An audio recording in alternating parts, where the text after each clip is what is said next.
नमस्कार छात्रों, मैं डॉक्टर उषा व्यास, सह आचार्य इतिहास, राजकीय महाविद्यालय बूंदी। मैंने आपको कल वाले लेक्चर में यह बताया था कि हम आज कृषि सुधारों के बारे में जानकारी प्राप्त करेंगे। कृषि सुधार क्यों आवश्यक थे, इसके लिए पहले हम इसकी पृष्ठभूमि में जाते हैं। स्वतंत्रता के पश्चात भूमि सुधार भारतीय कृषि की सबसे बड़ी आवश्यकता थी और भू सुधारों में सबसे पहला था भू संरचना में सुधार। भू संरचना के अंतर्गत जो चीज़ें आती हैं वो हैं भू राजस्व प्रणाली, भू स्वामित्व यानी भूमि पर स्वामित्व किसका है, भू संबंध यानी जो खेती करते हैं उसमें भूस्वामी, काश्तकार, मजदूर, इनके आपस में संबंध कैसे हैं, एवं उत्पादन के संबंध। ये महत्वपूर्ण चीज़ें हैं। कृषि क्षेत्र को प्रभावित करने वाले दो प्रमुख कारक होते हैं। पहला कारक है संस्थागत कारक, जो भू संरचना से संबंधित होता है, भूमि की संरचना से। दूसरा कारक कृषि की तकनीकियों से जुड़ा होता है। स्वतंत्रता के पूर्व भारतीय कृषि के अधिकांश भाग पर जमींदारों, तालुकेदारों, सामंतों, जागीरदारों और रजवाड़ों का नियंत्रण था। किसानों को भूस्वामित्व प्राप्त नहीं था। अधिकांश क्षेत्रों में बिचौलिए प्रभावी थे।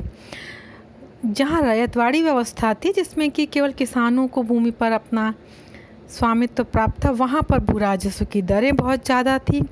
अतः आज़ादी के तुरंत बाद भूमि सुधार और कृषि सुधार को सफल करने के लिए आवश्यक था कि जो बिचौलिए हैं, मध्यस्थ हैं, उन्हें समाप्त किया जाए, काश्तकारों के अधिकारों की व्याख्या की जाए, भू राजस्व का नियमन किया जाए, और तीसरा जो था सीमाबंदी का प्रावधान, जोतों की सीमाबंदी, अर्थात जो कि एक किसान के पास कितने भूमि हो, इसकी सीमा आवश्यक थी। इसका उद्देश्य यह था कि एक व्यक्ति के नियंत्रण में अधिक भूमि केंद्रित न हो। भूमि सुधार अथवा कृषि सुधार एक ही बात है। कृषि भूमि की संस्थागत संरचना के पीछे सामाजिक न्याय के साथ साथ प्रमुख उद्देश्य कृषि उत्पादन में वृद्धि था। औपनिवेशिक अर्थव्यवस्था जो कि भारत में को विरासत में प्राप्त हुई थी, अब उसे बदलना आवश्यक था। स्वतंत्रता की पूर्व संध्या पर भारतीय जनसंख्या का लगभग 85% भाग कृषि पर निर्भर था।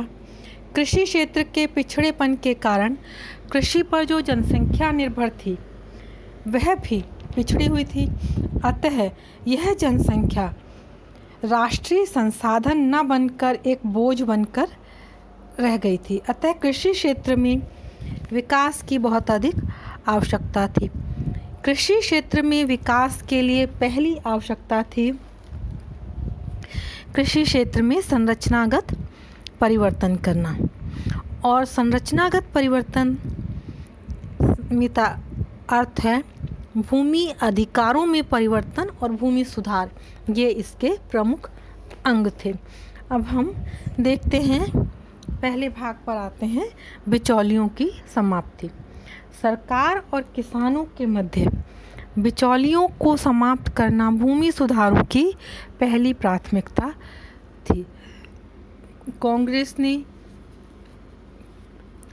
20वीं शताब्दी के प्रारंभ से ही जो आंदोलन प्रारंभ किए थे किसानों के हित में, उसमें उसने कहा था बिचौलियों की समाप्ति की जाएगी। कृषि क्षेत्र के बिचौलियों में मुख्यतः जमींदार, तालुकेदार, जागीरदार एवं बड़े भूस्वामी सम्मिलित थे। इनके उन्मूलन के बिना कृषि सुधारों की कल्पना भी नहीं की जा सकती थी। 1949 में गोविंद वल्लभ पंत की अध्यक्षता में जागीरदारी व जमींदारी उन्मूलन समिति गठित की गई। इन्होंने मुख्यतः राजस्थान, मध्य प्रदेश, उत्तर प्रदेश, बिहार, मद्रास, असम, बम्बई, इन प्रांतों में जो मध्यस्थ वर्ग था, जिसे कि बिचौलिया वर्ग कहा गया, उसके उन्मूलन की अनुशंसा की। इसके आधार पर ही राज्य सरकारों ने जमींदारी उन्मूलन अधिनियम और अध्यादेश जारी किए। इस कार्य में इस तथ्य को भी ध्यान में रखा गया कि कहीं जमींदार भूमि सुधार के कार्य में अवरोध न उत्पन्न करें। संविधान निर्माताओं की आशा के विपरीत जमींदारी उन्मूलन कानूनों की वैधता का विरोध भूस्वामियों द्वारा प्रारंभ कर दिया गया था। पटना उच्च न्यायालय ने तो भूस्वामियों की अपील ही स्वीकार कर ली थी। इसीलिए संविधान में प्रथम संशोधन 1951 और चौथा संशोधन 1955 में इस उद्देश्य से किए गए थे जिससे कि ज़मींदारी और जागीरदारी उन्मूलन को लागू किया जा सके और राज्य विधानसभाएं मजबूत हो सकें। इसके अंतर्गत इन मामलों को अदालत की परिधि से बाहर कर दिया गया। अधिकतर राज्यों में 1956 तक जमींदारी उन्मूलन अधिनियम पारित कर दिए गए थे। जो किसान काश्तकार के रूप में कार्य कर रहे थे उन्हें उनकी जोतों पर स्वामित्व के अधिकार प्रदान कर दिए गए।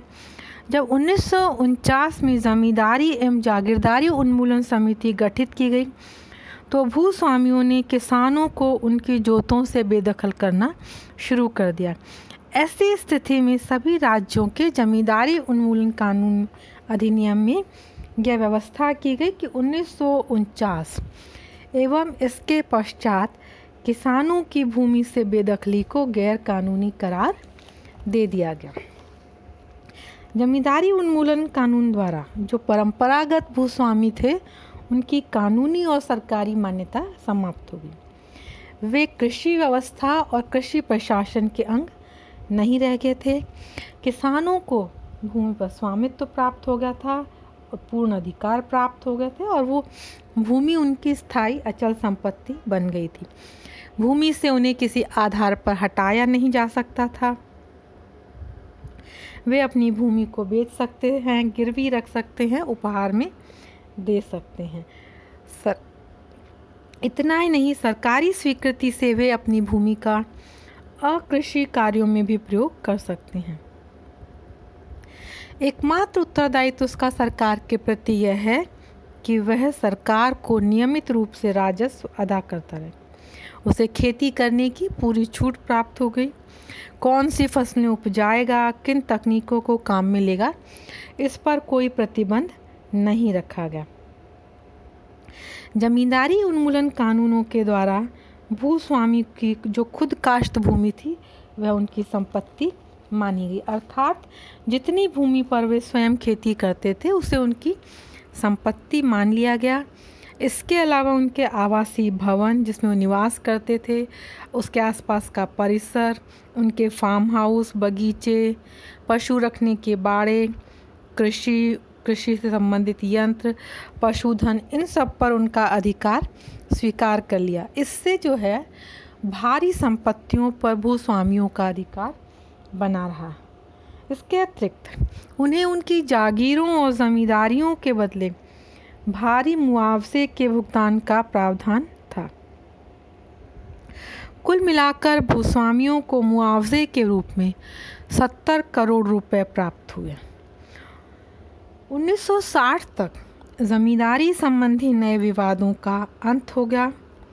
यदि हम ये जो मध्यस्थता विरोधी कानून थे, इनकी समाप्ति से संबंधित जो कानून थे, इनका जब हम मूल्यांकन करते हैं तो हम ये देखते हैं कि जहाँ जमींदारों को अपनी भूमि से कानूनी अधिकार खोना पड़ा, वहीं किसानों को इससे स्थायी भूस्वामित्व प्राप्त हुआ।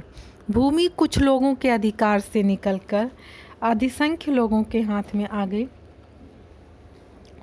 भूमि सुधार का कार्य पूर्ण तो नहीं हुआ, किंतु प्रथम चरण सफलतापूर्वक समाप्त हुआ। अभी भी इसमें अनेक विसंगतियां थी, क्योंकि ज़मींदार वर्ग ने खुद काश्त के नाम पर बड़ी बड़ी जोतों पर अपना अधिकार कर लिया। इतना ही नहीं, बल्कि उन्होंने खुद काश्त की आड़ में कृषि भूमि के बहुत बड़े क्षेत्र से किसानों को बेदखल कर दिया। भूमि दस्तावेजों अथवा रिकॉर्ड के अभाव में कई जगह किसान अपना अधिकार सिद्ध नहीं कर पाया।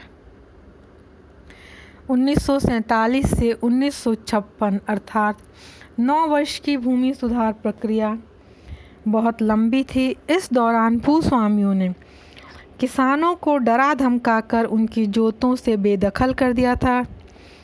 प्रारंभ में कृषि भूमि के स्वामित्व की कोई उच्चतम सीमा निर्धारित नहीं की गई थी, अतः जमींदारों ने अपने अधिकार में अधिकतम भूमि को ले लिया।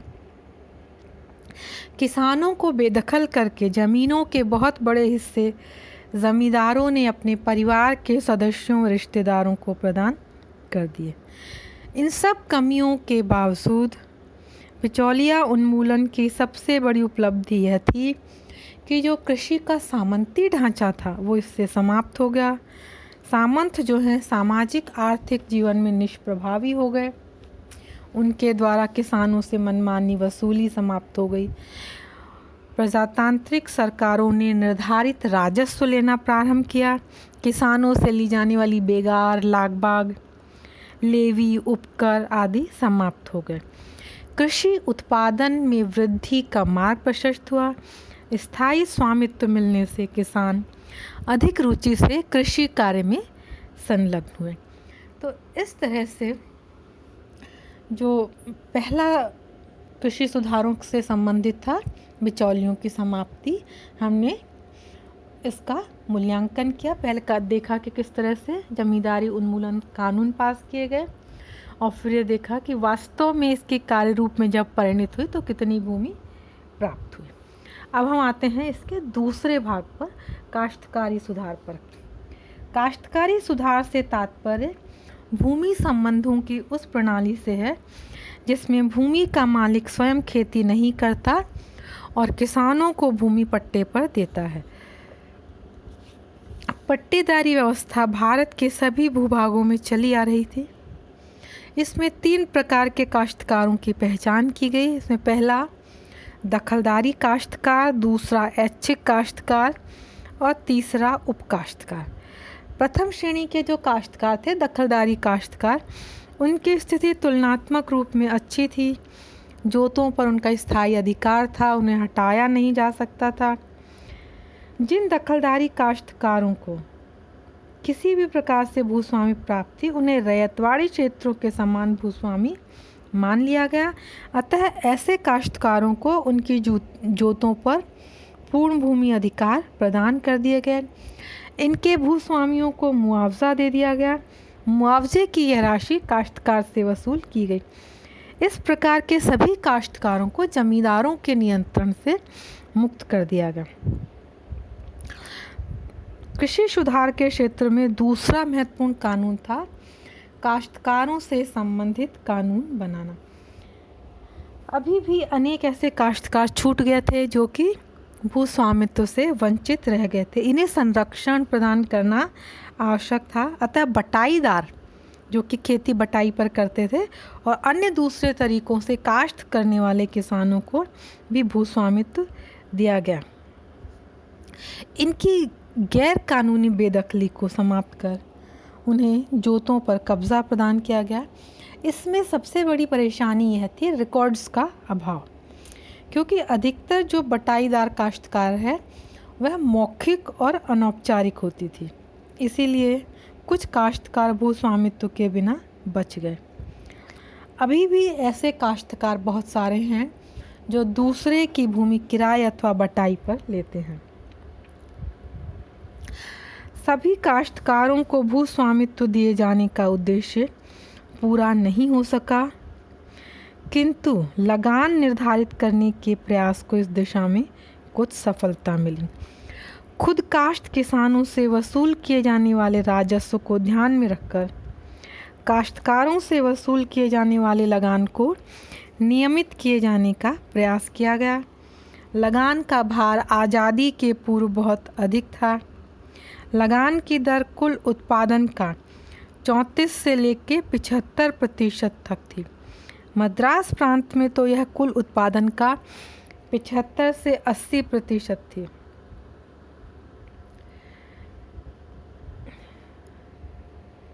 उत्तर प्रदेश में 1893-94 की तुलना में 1944 में लगान की राशि में लगभग 70% की वृद्धि हुई थी। जबकि मालगुजारी में होने वाली वृद्धि जो है केवल 15% थी। इससे यह स्पष्ट है कि आज़ादी के पूर्व मालगुजारी एवं लगान की दरों के मध्य कोई अंतर संबंध नहीं था। आज़ादी के बाद मालगुजारी की दरें व्यापक रूप से घटाई गई। अतः आज़ादी के पश्चात किराएदार किसानों के लगान को नियमित करने का प्रयास किया गया। पहली पंचवर्षीय योजना में यह अनुशंसा की गई कि अधिकतम लगान उत्पादन का 20 से 25% होना चाहिए। इस अनुशंसा को अधिकांश राज्य सरकारों ने स्वीकार कर लिया। नए कानून काश्तकारों की भूमि से बेदखली से रोकने के लिए अधिकांश राज्यों में बनाए गए। इन कानूनों का उद्देश्य था काश्तकार को कृषि भूमि से मनमाने तरीके से बेदखल नहीं किया सकता, और यदि बेदखल किया जाता है तो केवल कानून के अंतर्गत। यदि भूमि भूस्वामी को लौटाई जाती है तो केवल भूस्वामी के खुद काश्त के लिए लौटाई जाए। भूस्वामी को भूमि लौटाने की स्थिति में काश्तकार के पास कुछ भूमि छोड़ना आवश्यक है। भूस्वामियों को खुद काश्त के लिए भूमि वापस लेने का अधिकार देने से काश्तकार की स्थिति खराब हुई। भूस्वामी खुद काश्त के बहाने किसी भी काश्तकार को भूमि से बेदखल कर सकता था। इसीलिए चतुर्थ पंचवर्षीय योजना में यह सिफारिश की गई कि सभी काश्तकार अपने अधीन भूमि को स्थायी रूप से काश्त अधीन घोषित कर दिया जाए। लेकिन इसमें एक गंभीर समस्या स्वैच्छिक समर्पण की थी। भूस्वामी जोर डालकर काश्तकारों पर जो उनसे स्वेच्छा से भूमि का परित्याग करवा लेते थे। इस बुराई को रोकने के लिए चौथी पंचवर्षीय योजना में यह सुझाव दिया गया कि काश्तकार स्वेच्छा से जिस भूमि का परित्याग करेगा उस पर भूस्वामी का अधिकार न होकर सरकार का अधिकार होगा, और इस तरह से प्राप्त भूमि सरकार अन्य काश्तकारों को प्रदान कर देगी। इस सुझाव को मुख्यतः गुजरात, हिमाचल प्रदेश, उड़ीसा, पश्चिमी बंगाल, केरल, कर्नाटक सभी राज्य सरकारों ने स्वीकार किया। अभी भी काश्तकार जो के अधिकार और उनकी सुरक्षा कानूनों को प्रभावी ढंग से लागू इसलिए नहीं किया जा सका क्योंकि काश्तकार होने का दावा पेश करने के लिए उसका नाम भूमि रिकॉर्ड में सम्मिलित नहीं किया जाता है। अब हम आगामी व्याख्यान में अगले जो इसके 2 पॉइंट हैं, भूमि की सीमाबंदी और चकबंदी, इसके अलावा सहकारी खेती, इन 3 चीज़ों के बारे में जानकारी कल के आगामी व्याख्यान में प्राप्त करेंगे। धन्यवाद।